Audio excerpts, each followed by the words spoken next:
What is going on, everybody? Welcome back to this episode of the Moto Outsider, and we are covering all things Thunder Valley. And it has been a Lawrence showdown for both classes. So we're going to cover everything Hunter and Jett Lawrence. We're going to talk about what happened with Hayden Deegan and everything in the 250s. And then, we've got some fun stuff to talk about in the 450s too. It's not all about Jett Lawrence because we've got some guys coming back and some fun things to talk about there. So as always, Matthew Huss right here, joined by my beautiful long-haired co-host who will not cut his hair, Mr. Chris Baird. What is good, bro? Going on, Matt? Feels like it's been forever, man. How are you? It has been forever. And I know life has been in the way. I've been out and about doing my own thing. You've been crushing it doing your videos as well. But the love for Moto does not stop, hence why it is almost 10 o'clock on this Wednesday night. We're getting this video done. And I'm about to put you on blast right here because, Christopher, you ran the Instagram poll asking if you should cut your hair. It did not go well for me. Everybody said to cut it. It was probably like 80-20 cut it. But I'm not doing it. Don't you dare cut that hair, dude. No. I was just testing the waters. That's it. Everybody comment down below. Tell Chris not to cut his hair. Not happening. Not doing it. But no, more importantly, guys, we've been asking you what your favorite components are about motocross and supercross, whether it's on the bike, on the gear, whatever the case is. And today we're going to talk about exhaust. So comment your favorite exhaust down below and why. My answer is twofold, but I want Christopher to go first, man. What's your favorite exhaust? Oh, man, I can't lie to you. The FMF factory fatty pipe on like a nice YZ250, that like blue titanium look. Oh, my God. Yes, I love sir. that. Yes, and obviously, yeah, I don't know, just a good old pro circuit. I don't know, the Tie 4s when those came out, like back in the day, like 4-strokes first started coming around. Yep. I wanted one so bad. I didn't have a 4-stroke, but I wanted a 4-stroke exhaust because they look nice. Right. I was just like, damn. Back then, I didn't have the money to afford that either. It just looked good. So I was like, this is so cool. What's yours? So dude, mine's twofold. So we'll start with 4-strokes. My favorite exhaust ever is the Yoshimura RS4D. I knew you were going to say that. The single can with the twin like exhaust tip, like holes was amazing. I think it was a really cool design. Imagine like the 2013 and beyond CRF 450 with two Yoshimura RS4Ds on each side. Damn, makes no sense, would never work, but it would look cool. Yeah, it would look cool. And I mean, the Yoshimura pipes that they have now with the black carbon fiber with the red letters, it looks absolutely insane. But that's my favorite 4-stroke exhaust. And dude, also go ahead, sorry. No, fire away, man. Go ahead. I don't know if you remember, but like one of my favorites all time, I almost forgot about it. Kevin Windham 05 CRF 450, the White Brothers exhaust with like the red tip, and then Reed has the blue tip on the Yamaha. Oh my God, those are so good. I forgot about that brand, dude. Blast from the past, man. Yeah, those things were good. Absolutely. And then a favorite 2-stroke exhaust. There is this video on YouTube. It is a guy with a KX 250 2-stroke with an FMF gnarly pipe with, I think it's a pro circuit tip. Oh, okay. One of the best sounding exhausts I have ever heard on a YouTube video and on a dirt bike, period. So those are my two favorite exhausts, the FMF gnarly pipe and then the Yoshimura RS4D, man. Those things just nasty. So why is exhaust so like, I don't know, what is it about exhaust that's so like attractive? It's weird, isn't it? I don't know. And I forgot who made the statement about it. Something about, I think it was during one of the 450 shootouts from whether it was this year or last year, one of the years before, about how much research and development goes into a stock exhaust that you get from the showroom floor, just the plain Jane exhaust that nobody wants.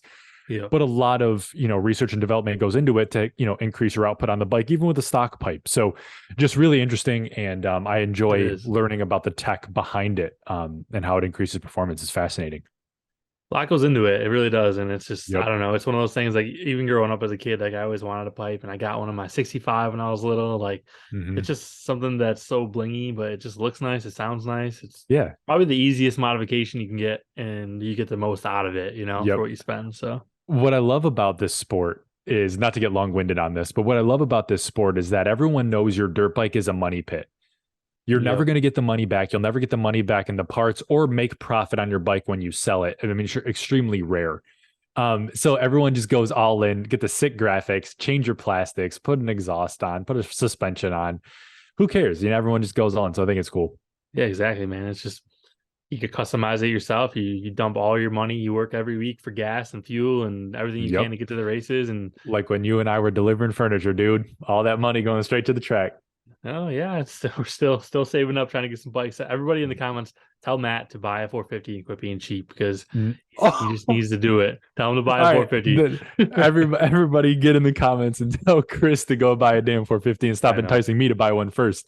we need to do it. We need to Um, do it. But hey, let's talk but about Thunder Valley. yeah, let's talk about Thunder Valley, but more importantly, let's talk about Unadilla just over my shoulder here.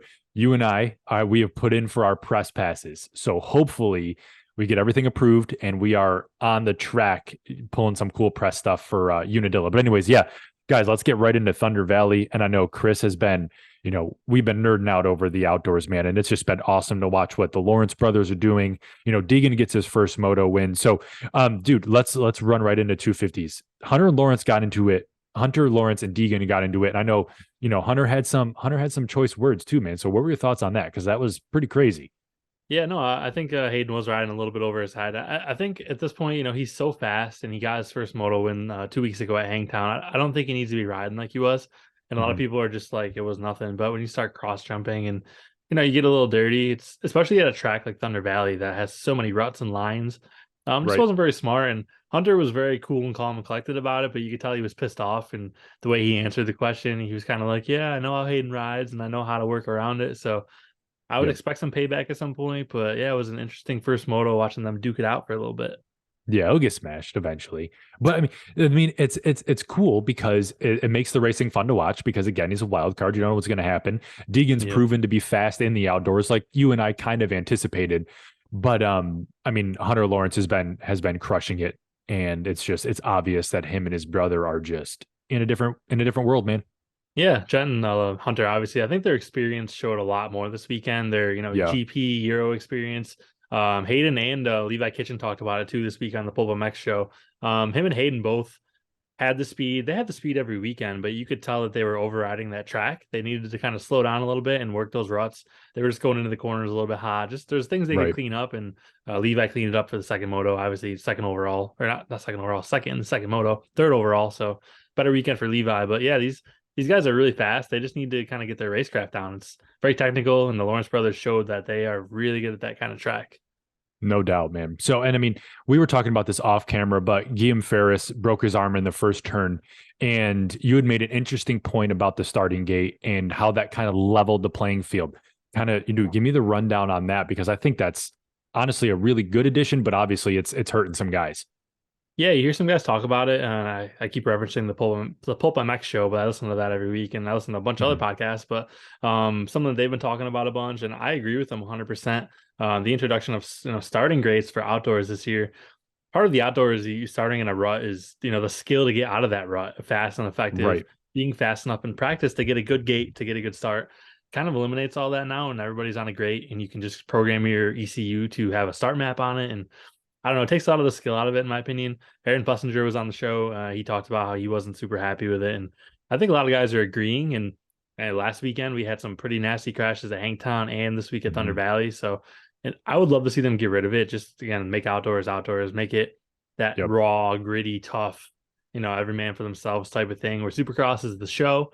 Yeah, I'm not a huge fan of starting grades, but a lot of controversy, a lot of crashes. I think that they need to do something about it, without a doubt. Right. And I mean, it's not like they can't get a skid steer back there after every moto and repack the gates or something. But I agree. Get rid of the starting gate. I mean, leave that for Supercross on the indoors. That's fine.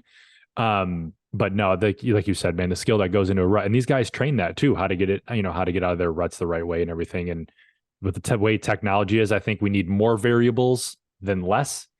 Yeah, So I'm all for going back to the ruts, man. But just to for put a sure. bow in the 250s because it's not been too exciting. I mean, it was Hunter Lawrence, Justin Cooper, Levi Kitchen were the top three for Thunder Valley. I mean, followed by Chance Hymas, Max Voll, and Jordan Smith.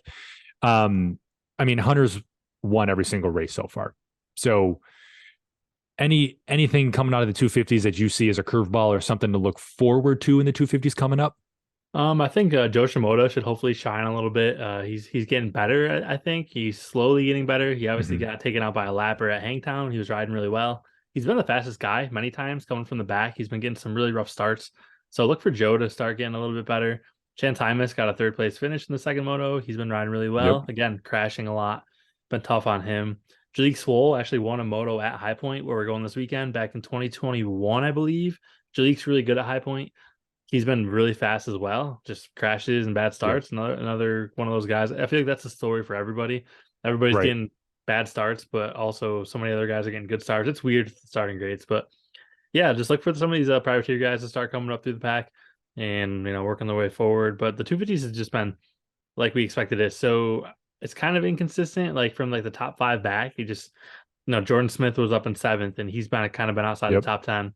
RJ Hampshire should be winning races, 9th overall this weekend. More crashes. I think it's the most fun class right now, and I think it's because there's so much going on. There's so many different guys that could win the race. Truthfully, For sure. I want to ask you about this too, because we've been hearing this kid's name since he was literally on 50s. When do you think Ryder Francesco is going to have his breakout race season? Something I know he's still young too, so definitely not trying to say anything negative about the kid, but we've been hearing his name. Do you have any thoughts or any anticipation as to when he'll kind of come out swinging? yeah, I don't know. That's a tough one. I think injuries have kind of like set him back a lot. I think Hmm. he shows he has the skill and the speed. It's technically his first full pro season for outdoors. So Yep, I mean, we got to give him some time. for I sure. could see him injury free hopefully next year. It sounds like he's going to be with the Trolley Designs gas team next year, which could be a good change for him. He's been with Kawasaki his whole career, I believe. I don't think he's For ever sure. changed. Yeah. I remember him on that, the 199 KX65 back in the day. Just Yes. you can't forget that number. He was always Rider D, 199 to me. But Right. yeah, I just think he's getting a little bit bigger. It's like a learning curve. I think Cinderella went through the same thing. You kind of have that summer where you grow a few inches or a foot. These kids are hitting puberty and just sprouting up. You got to learn how to Right. ride a little bit differently. Your style and technique changes. So he's working with Ryan Villapoto. I only see good things coming from him in the future. So podium Yep. by the end of the year, I think that's very possible. Especially with working with a goat. You know what I mean? Yeah, Got to absolutely, expect man. good stuff to come out of that camp. So, all right, that ties up the 250s. Let's go right into the 450s, and we're going to get this right out the way. But first, all right, James Stewart, my man, is on the mic for James Stewart. the entire outdoors, right? Yeah, they said he's doing every round. I That am is hoping fantastic so. for the sport. I Fantastic for the think sport. RC's jumping in for one of them too. But yeah, we talked about this before we jumped on the can or on the video here. James was very he went in depth a little bit this week, and he pointed out something very early in qualifying that not many people saw, something I never truly thought about, and it was so fascinating to watch it break out. He commented that we'll talk about Ty Masterpool in a little bit. He was really, really good in the 450 class this weekend. He was Yep. saying that the privateer guys are going to be essentially that's going to be a better track for the privateer guys. And he was just saying that their suspension and their chassis are a lot softer than the factory guys like Cooper Webb, Jett Lawrence. They're used to running stiffer suspension and their chassis parts, swing arm, the axles, the rakes, the triple clamps. They changed so many parts on the bike to make it act how they like it. Where Mhm. like Ty Masterpool was literally riding a stock bike with forks and exhaust from what it sounded like. So Insane. yeah, and James was 100% right. We saw a lot of those privateer guys working their way forward. Grant Harlan had a good battle with Adam Cianciarulo in the first moto. Ty Masterpool was running third for most of the second moto. We Yep. watched James's prediction in his I guess he saw this, he was watching this and was 100% right. The track favored some of those privateer guys with softer bikes, so it was really cool. And they were kind of explaining it like it's the opposite of like how 450 guys or the factory guys are good in whoops, where privateers are never really good in the whoop sections and supercross. Yep. So it was a weird comparison, but the way James pointed that out so early in the day and it just happened Right. was really interesting. And he also was talking about how they privateers are really creative and it's fun to watch their lines, and 100% Ty Masterpool had some crazy creative lines. So James Stewart's killing it in the booth. That's all there really is to say about that. Love us Right. some I James mean, Stewart. and it's great for the sport too. And I know that you need to have the corporate guys in there, like Weege, for example, for production value because they're great at what they do and they know media, they know television, which is fine.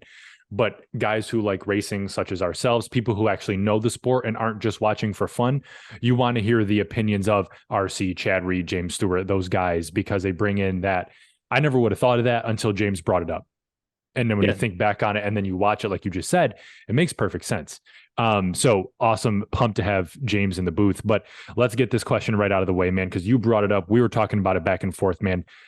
Jett has led every single race, every single lap, won every single race. I personally do not think he will go undefeated, but people are talking about it. What are your thoughts? Oh, yeah, no, everyone seems like they're, scared to have the conversation, but I Now think let's it's talk about it. possible. Yeah, let's talk about it. I think it's really Yep. possible. I think the only thing that sets him back would be a first turn crash. I don't Hmm. think anybody's going to step in and take over his spot or straight up beat him. I don't see it happening. And raw He, speed, you're not going to beat him. It's going to take a first turn crash. I mean, the first race this year, his best lap was almost 3 seconds faster than Chase when Chase was in the class racing, not hurt, not sick. Chase was the guy in Supercross. So I just keep thinking back to like how Supercross went this year, and these guys are not going to be in for a fun season in 2024 if Jett rides this way indoors. Like it's scary how good he is, and he's so young. I don't even think he's 20 years old yet. Like, where's this kid Right. go? His ceiling is going to be so high. It's really impressive. For sure, man. I mean, you're probably looking at someone who will be one of the highest paid people in the sport. Hmm. When he is the premier guy in the 450 class, like he's pretty much already proving that he will be. And I mean, if you're looking at the results from the race, Lawrence, Plessinger, Webb, Cincerulo, Ferrandis, Masterpool, outside of those guys, there is nobody who's going to beat him. You know No what I mean? chance.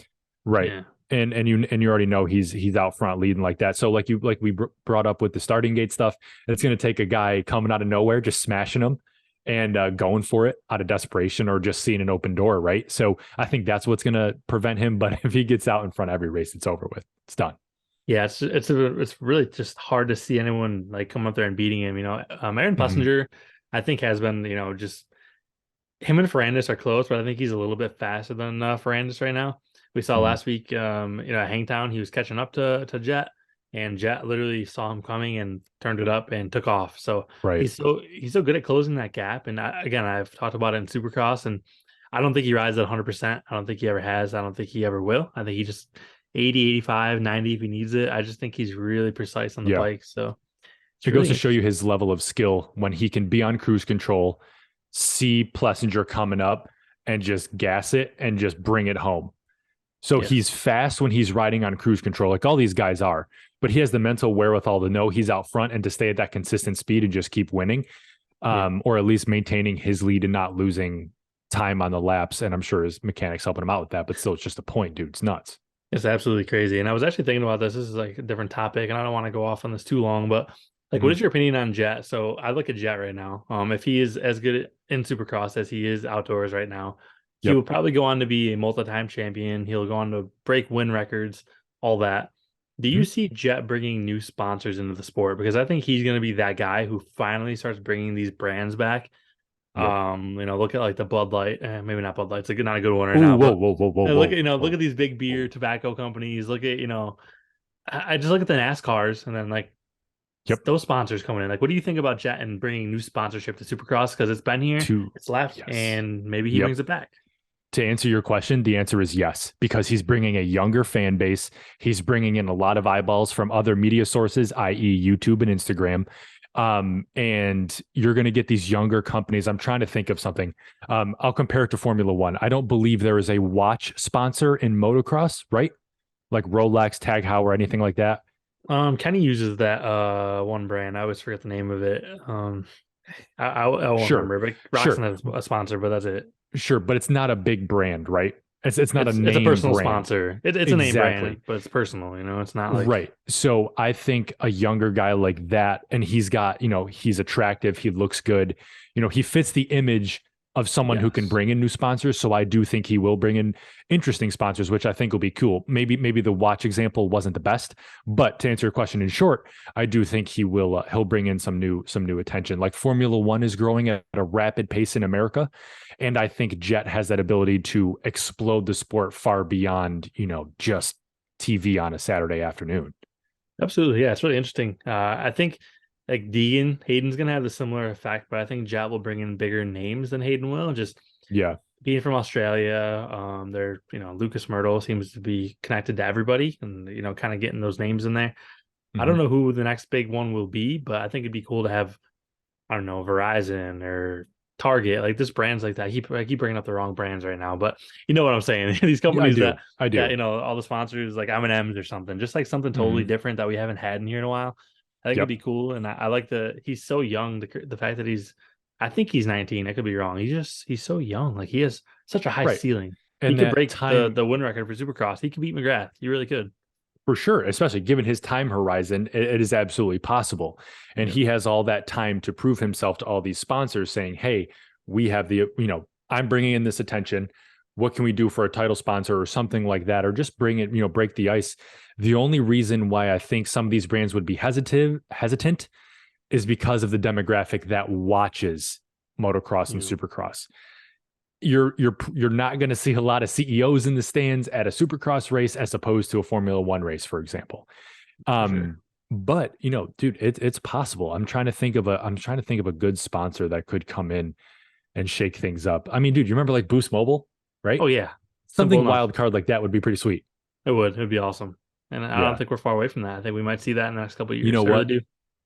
Tesla, Elon, come sponsor some motocross races, dude. Get a team out there.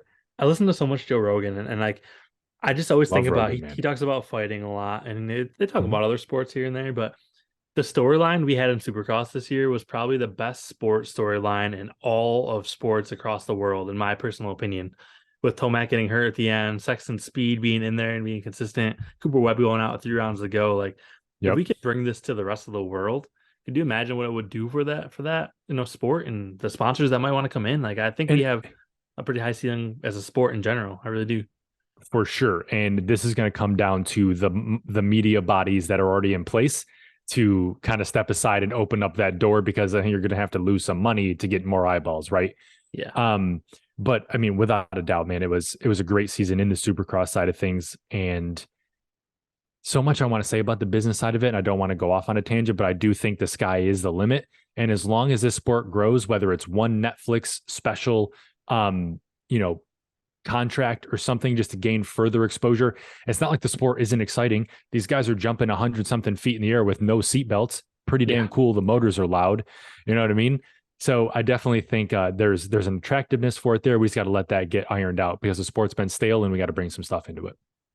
I don't really have anything else to say about that. I think you nailed it right there, bud. Hey. Ken Roxon's coming back. Number 94, Ken Roxon? What'd you think? Going back? Number 94.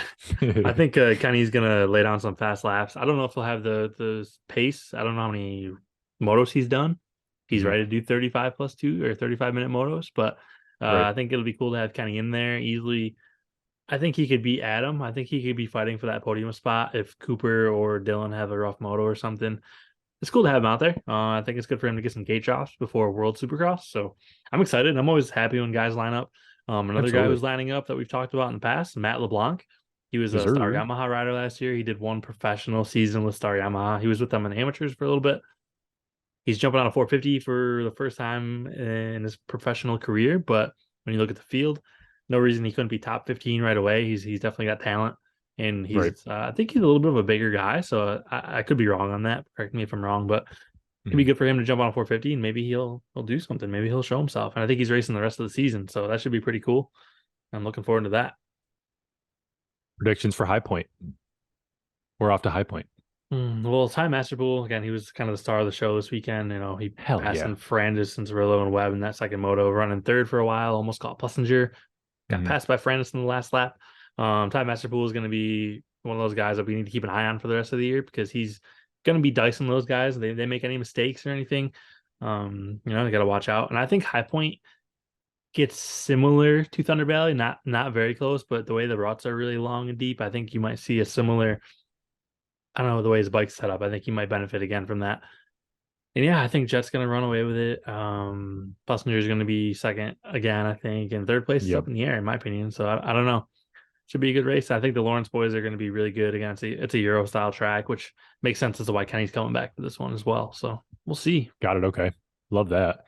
Definitely want to see Justin Cooper grab an overall at some point. Just hometown kid. Be kind of cool. Yeah. We didn't really talk about that with the 250s, but Justin Cooper won the first moto pretty dominantly and whole shot at the second moto. Yeah, he could have won that second moto, but he crashed on the first lap, I believe. He didn't even make it to the finish line. So that could have been a good 1-1 points day for Justin Cooper, but instead he lost 4 more points. So I agree. I look for him to start picking it up. And you got to remember, he was in the title fight last year. And I think he was battling with Jett and Hunter last year. I think he is a legit contender right now, and we cannot rule him out for this championship. No doubt, man. Any curveballs do you think? Actually, no, let me ask you a better question. Do you think the sport is missed, especially on the 450 side with, Tomac being out and Anderson being out? Do you think 450s are a little dull, missing some of those bigger names, or not really? Oh, it's not great right now. Again, you look Mhm. at the top from sixth place back. I mean, damn, Yeah, you and I might be able to line up and qualify. No, and I'm joking. pretty No sweet. disrespect to any of those guys No, that we'll are send it. racing We'll in the get out there. 40th place, but yeah, I think it's a little bit rough to watch. The 250s for me has just been super super exciting. Yep, loving 450s is kind 250s. of, if it wasn't for Time Master Pool, it would not have been that exciting of a race because it just looks like Plessinger back is just kind of like trying, but they're just not having a good time. Right. So do you think, okay, Tomac's back, Anderson's back, some of the other big name 450 guys are back. Sexton, yeah. Yep. Do you think Jett is in the same position with them dogs on the gate? I think he's still points leader and has won all three races, but I think that he does not have every moto win. I think Tomac would be a little bit closer. Um, Yep. yeah, I don't know. I'm not sure if Tomac could straight up beat him. Maybe at like Southwick or Millville, some of those like sandy or deeper tracks, but The Wick. I don't know. How long do you think Jack can go without making a mistake, though? Truthfully, I mean, like, he has been He's nearly flawless since Anaheim too. right. I mean, I think his age is really helping him with that. So I Yeah, think he's playing into the youthful side of things. His body's growing, he's just got everything stacked in his corner. So I think he's going to remain flawless for quite some time until somebody gets close enough to kind of stick their leg out there, mess with him a little bit. I don't think you're going to get in his head. I think Jett's just too fast for that. So it's going to take a surprise to get Jett a little off his rocker and maybe force a mistake. yeah. At this point, I mean, we don't really know what the deal is with Sexton. If his mono is really bad. And I mean, Kenny Yep. posted a picture of them riding road bikes today and on Instagram. So I'm kind of thinking maybe he'll be okay to come back. If not High Point, then Redbud is after the break weekend. So Red Bud. I think Redbud. I think Chase Sexton's going to be the only guy who's legitimately got a shot at beating Jett this summer, unfortunately. And we don't know the status of Plessinger or excuse me, Anderson. We know Barsha's just got hurt again, so he's going to be out even longer. Right. Yeah, I saw his Instagram video too. So bummer, man. A lot of rough hits to these guys. So I think Plot twist, they're all doing it so they get out of outdoors and he can only race supercross.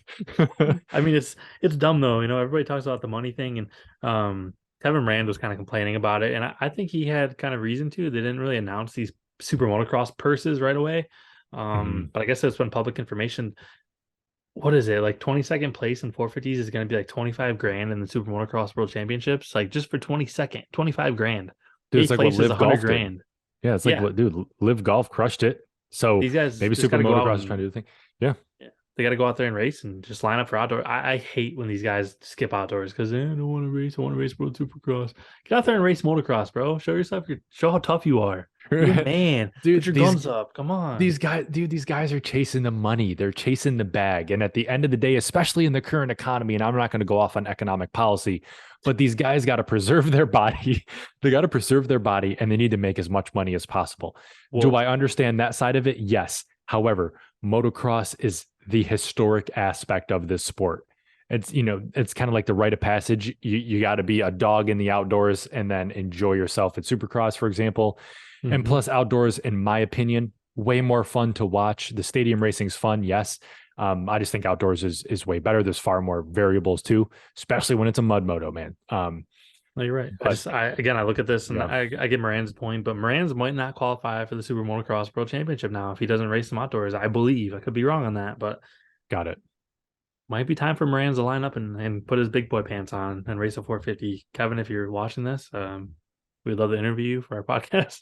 No, but it's the truth. Yeah, Kevin, come on, man. Let's talk about money. I can do that all day. It's definitely it's a good argument. So yeah, Yeah. should be I interesting. mean, I would love to get these guys' honest opinions about all that stuff. Yeah, What do you think about the money side of things and how things are structured? And you can't sell your merch in the pits, but you could sell your merch all day on YouTube. You know what I mean? I I would don't love think there's to time on that. Yeah, that's a jump whole into other this stuff. video. But I think This is dude, this is way off topic. But Josh Heron, who races World Superbike and like yep. MotoGP, his like title sponsors OnlyFans. Well, Logan Carr now, and who else had it? I think another guy had it in Supercross this year. They're really reaching out and putting some money Hey, into these moto guys. I love it. hey, New sponsors coming to the call it sport. Only Moto or something. Only moto. I'm sure there's Only someone's already Moto. probably done that. It's smart though. But that's just cool to see, like, regardless of what the business practice is, just to see new companies Yeah. coming in, pretty sweet. It is, yeah. I think we're working on lining up some new interviews and some new discussions Absolutely. with people about this stuff, and some privateers. We're gonna have them on. We have that interview we talked about for the past months coming out soon, I promise. So Yep. And Chris and I got to work on something special for Unadilla. yeah, Whether it's, I don't know if it's going to be a giveaway or something, but we got to work on something cool for Unadilla, man. First year doing this. It's going to yeah. be my first year back at Unadilla in easily 6-7 years. So I'm excited, man. So we got to do something to kick it off right. I Be think pretty it's gonna sweet. be a mutter. I'm feeling it already. It's gonna be a mutter. Based on how central New York weather is, bro, you are probably right. I Yeah, hope it's a scorching hot day, just for my own body's sake, but it'll probably rain. It's always yeah. super foggy in the morning, very dreary in the morning, and then it blows out and clears up. So Central New York for us, man. That's just the way she that's goes. it. The way she goes. Well, Chris, as always, man, always a pleasure talking moto with you. And guys, blast Good us down in times. the comments with everything and anything that you're thinking of, especially your favorite exhaust and everything around the bikes, man. But also make sure you tell Chris not to cut his hair. Keep it safe. I'm not doing it. I No, won't don't do do it. it. I won't do it. Chris, any words for the beautiful people before we move on? Well, just thank you again. Pardon our absence. I think it's been tough. I think summertime is just we're both outdoor Yeah. people. We're not no inside homebodies. Maybe a little bit, but not a lot. So we're always Yep. out and about doing shit. So we're gonna try to be better about getting these videos out for you guys. So just be patient with us. But Moto Outsider to the moon, baby. To the moon, baby, to the moon. Put the moon emoji. Moto outsider to the moon. Moon But moon. Chris, always a pleasure, man. Looking forward to seeing you in the next video, man. But more importantly, looking forward to seeing you this summer when we're at Unadilla and we're doing these podcasts in person. The in-person podcasts are going to be sick. Hell So yeah. just looking forward to seeing you, man. And guys, thanks so much for sticking by with us, being patient for all these videos. But as always, like, comment, subscribe, share with your friends because we're not putting any marketing stuff behind this. We want the growth of this show to be organic with good quality content. And we can do that by you sharing it with your friends. So we appreciate you guys and we'll see you in the next video.